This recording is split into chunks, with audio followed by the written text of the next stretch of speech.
Hello, week 9. So the two things we had to talk about or read this week were the new Jim Crow and then the If Love Then Justice little snippet. So I'm going to start with the new Jim Crow. The first thing I wrote was just privatizing prisons was a bad move, which I think we know, but I just think it's crazy that we thought it would be, I don't know, did we think it would be helpful to crime to make people profit off people staying in jail? I guess people maybe just wanted to make money and didn't really care. I don't know, it just seems like pretty, like if you just think about what that means, it's pretty fucked up. Like that there are people who are making money off of keeping people, whatever, just that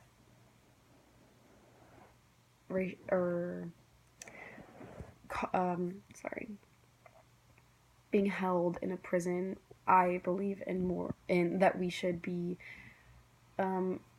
taking more of like a restorative justice approach, and this clearly is not that. The new Jim Crow talked about racial impact statements that like police stations can do, and I feel like that should be mandatory for like any organization ever.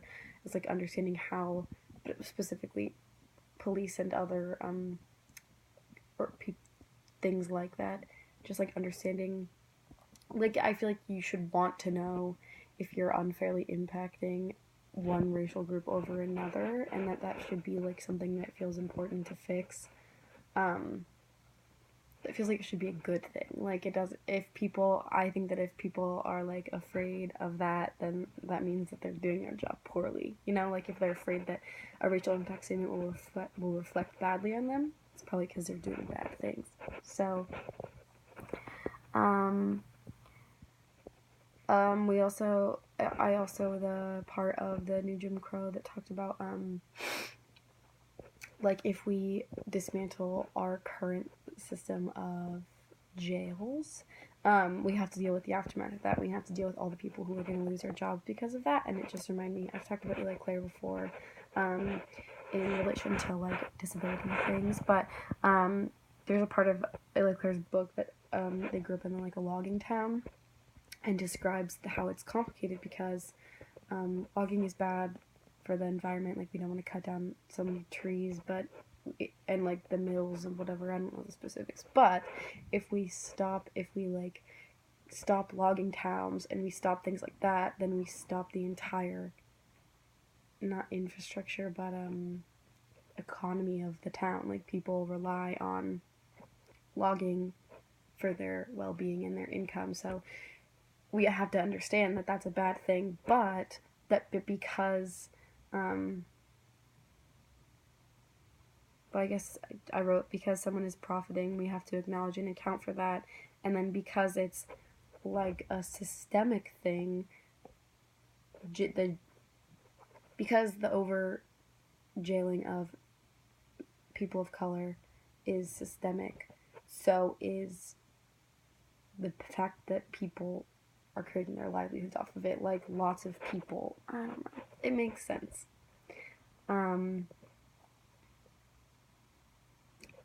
There was something about the "they know not what they do" rhetoric, which always makes me mad, because I think that like a lot of people know not what they do or are innocent because of their privilege and because they have never had to learn any other way to exist.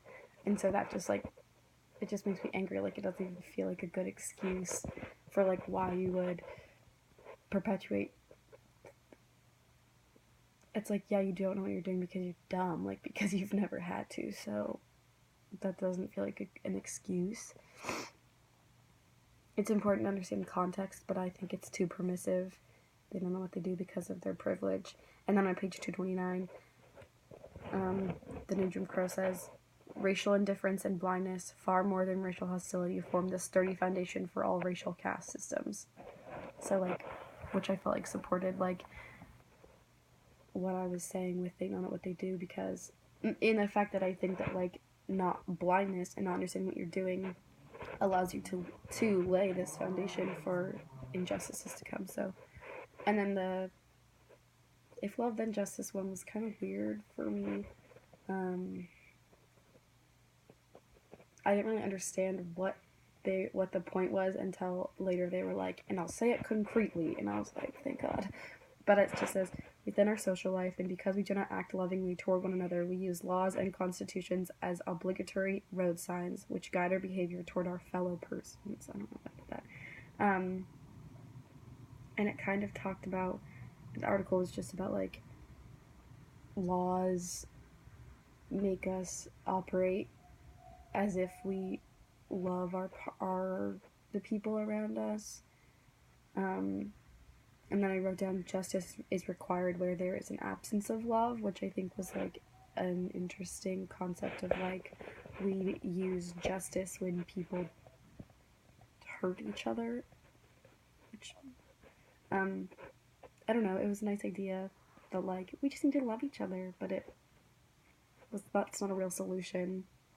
It's utopian, which they acknowledge, but I don't think that I don't know, that kind of like, oh, what if we lived in a world where everyone just loved each other?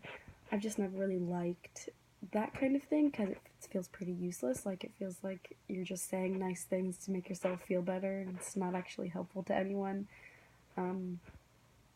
It would be nice if we all just woke up and loved each other, but I also think it doesn't acknowledge the like depth and magnitude of the issues in our society. I think that it ignores a lot of the like systemic stuff, like the fact that you think that we could just wake up one day and everyone would be fine. Like that, there's so much more complicated than that, and there's so many parts of our government and of our society that rely on the oppression of marginalized people. And so I think that just saying if we love each other then justice will follow is problematic. But I think that we're saying that if we we operate with love, that makes more sense. Like using it as a basic guideline to say like to understand justice and why we need it, that makes sense to me. But if this is being presented as like a solution, I don't agree with that. So that's my reading response. See you in class.